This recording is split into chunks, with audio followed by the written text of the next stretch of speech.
Saxon Math, Course 3, Lesson 11, we're going to be talking about percents.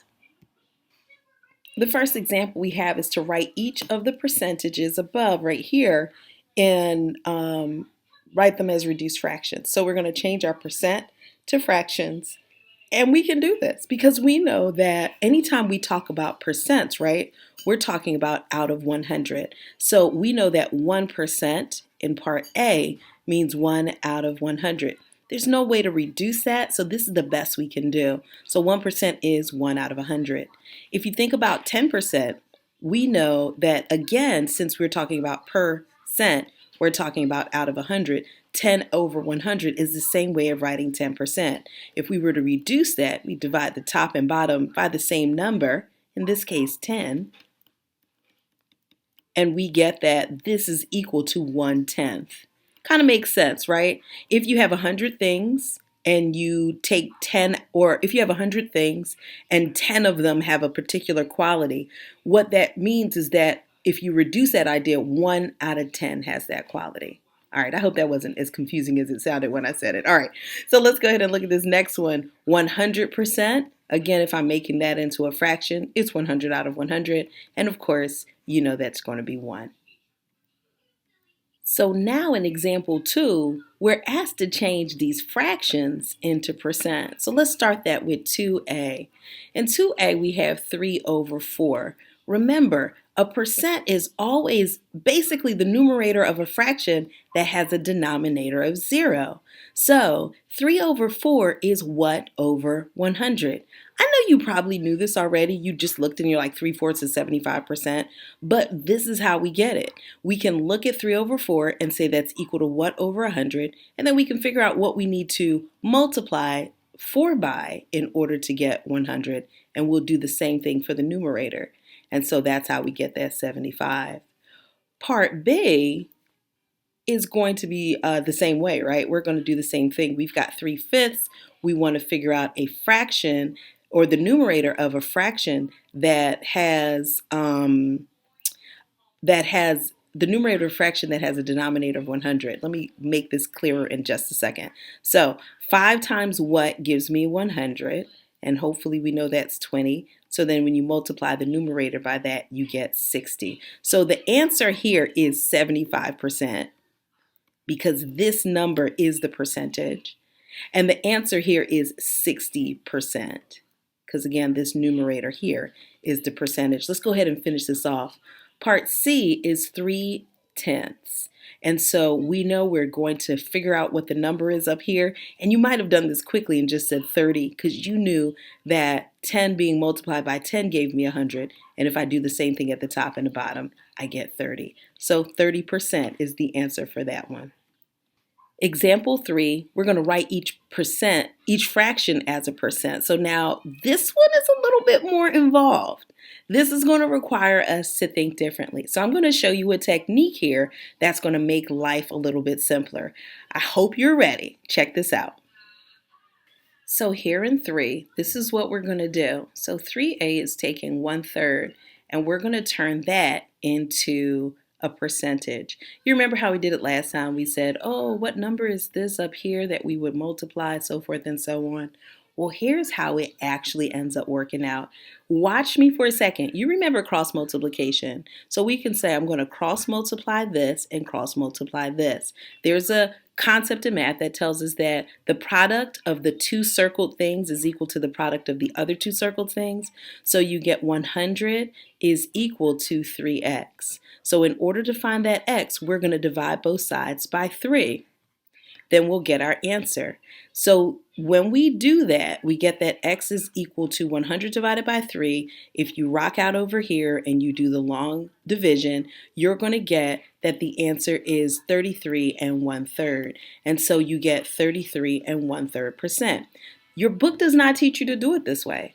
The textbook is saying, hey, just take 1/3. Let's see if I can do that. Let's take 1/3 and just multiply by 100. Well, let's see what we get.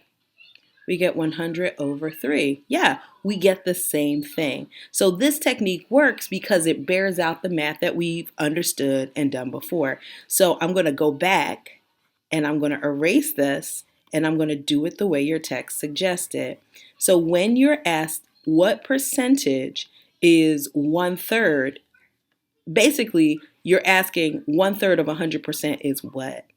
So you take 1/3, you multiply it by 100. We remember when we multiply fractions, numerator times numerator, and then denominator times denominator. So this is going to be 100 over 3. When I do that division that we did over here, we're going to get 33 and 1/3%. Let's try this next one. B is 5/6. According to our text, we're going to multiply this number. 5/6 of 100% is what? So that's going to be 500 divided by 6. Over at the side, we'll do a little long division. Divisor, dividend, let's rock and roll. 6 goes into 50 8 times. I was going to say 7, but it goes in 8. So I get 48 here, subtract 2, drop the 0. 6 goes into 20 3 times. 3 times 6 is 18. I could keep going and drop the 0. What they're suggesting is just take your remainder, put it over your divisor, reduce it, and you're done. So we have 83 and 2 6. Hopefully that 2 6 is making you think, what? Can I reduce that? And yes, you can. We know that 2 6 is really 1/3. So we get 83 and 1/3%.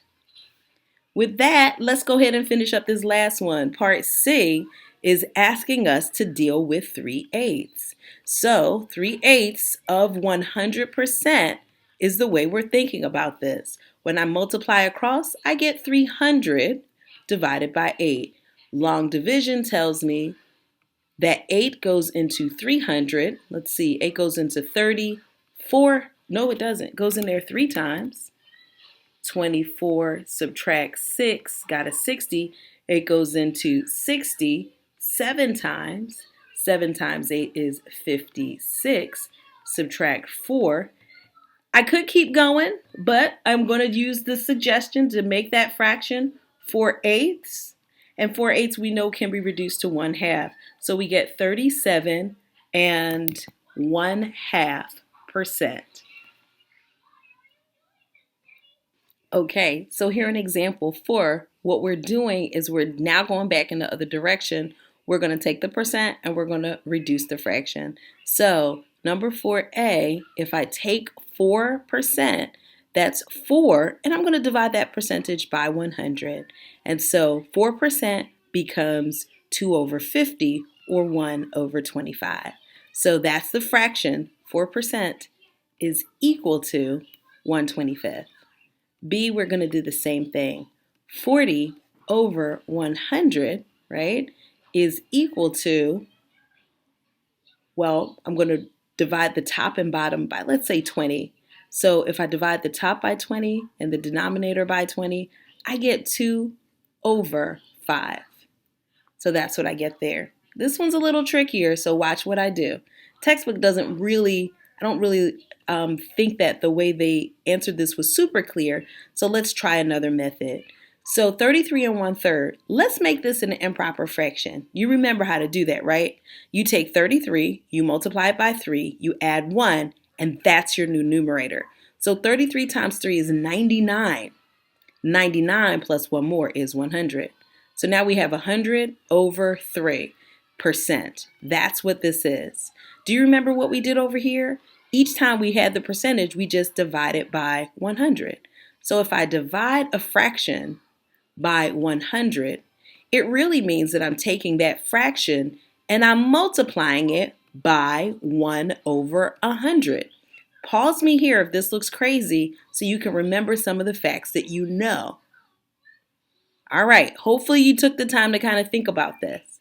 So 100 over 3 times 1 over 100, we can cross cancel and we end up with 1/3, which makes perfect sense because the last example we did, if you remember earlier, we started off with 1/3 and now we got 33 and 1/3%. But here, we're starting off with 33 and 1/3% and showing y equals 1/3. The honest to goodness truth is if you can see this, if you're like 33 and 1/3% is 1/3 of 100, you're fine. You can go straight there. You don't have to do all of this. But in case you didn't know, here is a process that we can do. What we did is we turned it into an improper fraction, and like all the rest, we divided by 100. And then we simplified our answer, and we were able to get 1/3. So here we're going to do some word problems. 40% in number 5, we see that 40% of 30 students rode the bus. All right, sorry for being so sloppy, but that's what it says. 40% of the 30 students rode the bus. We want to know how many students. We want to know what that number is. So here's what we're going to do. We can take 40, change it into its fraction form. Simplifying is probably the best way. We've done this before. Divide it top and bottom by 10 or divide top and bottom by 20 to get the full reduction, and we're going to get 2/5. So another way of saying this problem is that 2/5 of 30 students, right, rode the bus. And we're trying to figure out how many is that. Some people say when you see of, it means multiply. And of course, of doesn't mean multiply, but it is a good indication that multiplication will be happening in your problem. So 2/5 of 30 is 2/5 times 30. That's how you can find it. So 2/5 times 30, we're just multiplying fractions here. You understand that there's a 1 down there. So we can multiply straight across. We could do some cross canceling. We can be fancy. I'm going to go multiply straight across. 2 times 30 is 60 over 5. 5 goes into 60 12 times, and we get 12 students took the bus. So in example 6, we're asked to figure out to determine what percentage of a gallon is a quart. A quart is what percent of a gallon. So you have a quart, and then what percent is that of a gallon? Now, I'm going to be honest with you. I did not know this without looking it up in the internet. And then years ago, when I was teaching at a middle school, a teacher whose name I can picture her, but I don't remember her name, so I cannot give her the credit she deserves, made this little shape here. And I think you should copy it down, because I don't know anybody who it hasn't blessed. Seriously. So a gallon has 4 quarts in it. Has 4 quarts in it. And I know that's all we need for this problem, right? But I'm going to tell you more. So a gallon has 4 quarts, and within that gallon, there's 4 quarts, and each quart has 2 pints. Each quart has 2 pints. And within each of those pints, there are 2 cups.